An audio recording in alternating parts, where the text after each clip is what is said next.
Hi hello ಎಲ್ಲರಿಗೂ ನಮಸ್ತೆ. ನೀವು ನೋಡ್ತಾ ಇದ್ದೀರಾ info with Vicky YouTube channel. ನಿಮಗೆಲ್ಲ ಗೊತ್ತೇ ಇದೆ, ದಿನಾಂಕ 3/7/2024ರಿಂದ ಜಿಯೋ, ಏರ್ಟೆಲ್ ಮತ್ತು ವೊಡಾಫೋನ್ ಐಡಿಯಾ ಅಂತ ಕಂಪ್ನಿಗಳು ತಮ್ಮ ರೀಚಾರ್ಜ್ ಪ್ಲಾನ್ಸ್ಗಳನ್ನು ಏರಿಕೆ ಮಾಡಿದ್ದಾವೆ ಅಂತ. ಜನರು ಕೂಡ ಮೊಬೈಲ್ ರೀಚಾರ್ಜ್ ಜಾಸ್ತಿ ಆಗಿದೆ, ಈ ಟೆಲಿಕಾಂ ಕಂಪ್ನಿಗಳಿಗೆ ಹೇಳೋರು ಕೇಳೋರು ಯಾರೂ ಇಲ್ಲ, ತಮ್ಮಿಷ್ಟಕ್ಕೆ ರೇಟ್ನ ಜಾಸ್ತಿ ಮಾಡ್ತಾವ್ರೆ ಅಂತ ಯೋಚನೆ ಮಾಡ್ತಾ ಇರ್ತಾರೆ. ಆದರೆ ಇದೇ ಸಮಯದಲ್ಲಿ ಇವೆಲ್ಲ ಪ್ರಶ್ನೆಗಳಿಗೂ ಸಹ ಉತ್ತರ ಕೊಡೋಕ್ಕೆ, ಈ ಎಲ್ಲ ಕಂಪ್ನಿಯನ್ನು ಸಡ್ಡೊಡೆಯೋಕ್ಕೆ ಒಂದು ಕಂಪ್ನಿ ಸಿಕ್ಕಿದೆ. ಅದು ಯಾವುದಪ್ಪ ಅಂತ ಹೇಳಿದ್ರೆ BSNL. ಬೇರೆ ಕಂಪ್ನಿಗಳು ತನ್ನ ರೀಚಾರ್ಜ್ ಪ್ಲಾನ್ನ ಜಾಸ್ತಿ ಮಾಡಿದರೂ ಕೂಡ ಈ BSNL ಅನ್ನೋ ಕಂಪ್ನಿ ಯಾವುದೇ ರೇಟನ್ನು ಸಹ ಜಾಸ್ತಿ ಮಾಡಿಲ್ಲ. ಮತ್ತು ಈ BSNL ಕಂಪ್ನಿ ವಿಶ್ವದ ದೊಡ್ಡ ಕಂಪ್ನಿಗಳಲ್ಲೊಂದಂತಹ ಟಾಟಾ ಕಂಪ್ನಿಯೊಂದಿಗೆ ಜೊತೆಗೂಡ್ತಾ ಇದೆ. ಇವೆರಡೂ ಕಂಪನಿಗಳು ಒಟ್ಟಿಗೆ ಜೊತೆಗೂಡೋದ್ರಿಂದ ಜಿಯೋ ಮತ್ತು ಏರ್ಟೆಲ್, ವೊಡಾಫೋನ್ನಂತಹ ಕಂಪ್ನಿಗಳನ್ನು ಸೋಲಿಸಬಹುದು ಅಂತ ಪ್ಲ್ಯಾನು. ಹಾಗಿದ್ರೆ ಈ ವಿಡಿಯೋದಲ್ಲಿ ಪ್ರೈವೇಟ್ ಕಂಪ್ನಿಗಳನ್ನು ಈ ಗೌರ್ಮೆಂಟ್ ಕಂಪ್ನಿ ಸಡ್ಡೆ ಹೊಡೆದು ಅವನ್ನೆಲ್ಲ ಕಟ್ಟಿ ಹಾಕುತ್ತಾ ಇಲ್ವಾ, ಎಲ್ಲ ವಿಷಯಗಳನ್ನು ಈ ವಿಡಿಯೋದಲ್ಲಿ ತಿಳ್ಕೊಳ್ಳೋಣ. ಹಾಗಿದ್ರೆ ನೀವೇನಾದರೂ ವಿಷಯ ತಿಳ್ಕೊಬೇಕು ಅಂತ ಹೇಳಿದ್ರೆ ವಿಡಿಯೋನ ಫುಲ್ಲು ನೋಡಿ. ಮತ್ತು ನೀವೇನಾದ್ರು ನಮ್ಮ ಚಾನಲ್ಗೆ ಹೊಸಬರಾಗಿದ್ದರೆ ಸಬ್ಸ್ಕ್ರೈಬ್ ಮಾಡದೆ ನೋಡ್ತಾ ಇದ್ದರೆ ದಯವಿಟ್ಟು ಸಬ್ಸ್ಕ್ರೈಬನ್ನು ಮಾಡ್ಕೊಳ್ಳಿ. ನೀವು ಬೆಲ್ಲೈಕನನ್ನು ಕ್ಲಿಕ್ ಮಾಡ್ಕೊಂಡ ತಕ್ಷಣ ನಾನು ಹಾಕೋ ಈ ರೀತಿ ಎಲ್ಲ ಅಪ್ಡೇಟ್ಸ್ಗಳು ನಿಮಗೆ ಫಾಸ್ಟಾಗಿ ಸಿಗುತ್ತೆ. ಹಾಗೆಯೇ ಇಷ್ಟು ಇನ್ಫಾರ್ಮೇಷನ್ ಕೂಡ ನಮ್ಮ ಚಾನಲ್ಗೆ ಇನ್ನೂ ಒಂದು ಲೈಕ್ ಕೊಟ್ಟಿಲ್ಲ ಅಂತ ದಯವಿಟ್ಟು ಒಂದು ಲೈಕನ್ನು ಕೊಡಿ. ಆಯಿತಾ ಲೈಕು? ಬನ್ನಿ ಈಗ ವಿಡಿಯೋ ಶುರು ಮಾಡೋಣ. ನೀವೆಲ್ಲ ಅಬ್ಸರ್ವ್ ಮಾಡ್ತಾ ಇರ್ಬೋದು, ಮೊದಲು ನೀವೇನಾದರೂ ₹1 ಕಾಯಿನ್ನ ಕೊಟ್ಟು ಕಾಯಿನ್ ಬೂತ್ಗೆ ಹೋಗಿ ನಿಮ್ಗೆ ಯಾರಿಗೆ ಬೇಕೋ ಅವರು ಫೋನನ್ನು ಮಾಡ್ಬೋದಿತ್ತು.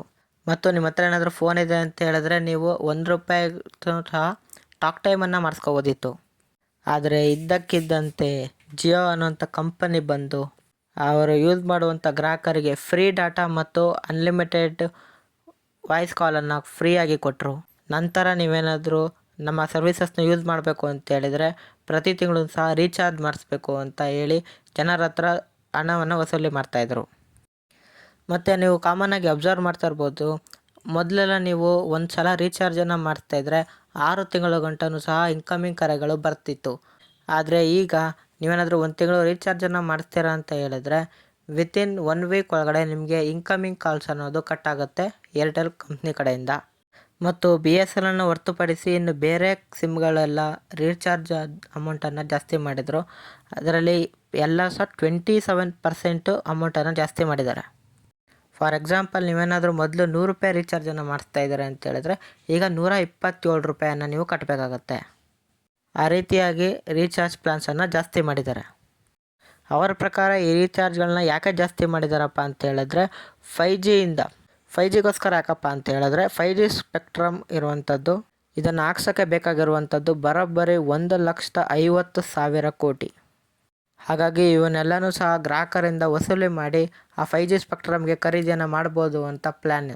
ಮತ್ತು ನೀವೇನಾದರೂ ರೀಚಾರ್ಜನ್ನು ಮಾಡ್ತಾ ಇದ್ದೀರಾ ಅಂತ ಹೇಳಿದ್ರೆ ಜಿಯೋ, ಏರ್ಟೆಲ್ ಅಥವಾ ವೊಡಾಫೋನ್ ಆಗಿರ್ಬೋದು, ಅವರಿಗೆ ಒಬ್ಬೊಬ್ಬರು ಕಸ್ಟಮರ್ ರೀಚಾರ್ಜ್ ಮಾಡಿಸೋರು ಸಹ ಎಷ್ಟೆಷ್ಟು ದುಡ್ಡು ಬರುತ್ತೆ ಅಂತ ತಿಳಿಸ್ಕೊಡ್ತೀನಿ ನೋಡಿ. ಏನಾದರೂ ಜಿಯೋ ಅವ್ರಿಗೇನಾದ್ರು ಒಂದು ಕಸ್ಟಮರು ರೀಚಾರ್ಜ್ ಮಾಡಿಸಿದ್ರೆ ₹181 ಲಾಭ ಬರುತ್ತೆ. ಮತ್ತು ಏರ್ಟೆಲ್ ಅವ್ರು ಮಾಡಿಸಿದ್ರೆ ₹209 ಲಾಭ ಬರುತ್ತೆ. ಮತ್ತು ವೊಡಾಫೋನ್ ಅವ್ರು ಮಾಡಿಸಿದ್ರೆ ₹135 ಲಾಭ ಬರುತ್ತೆ ವೊಡಾಫೋನ್ಗೆ.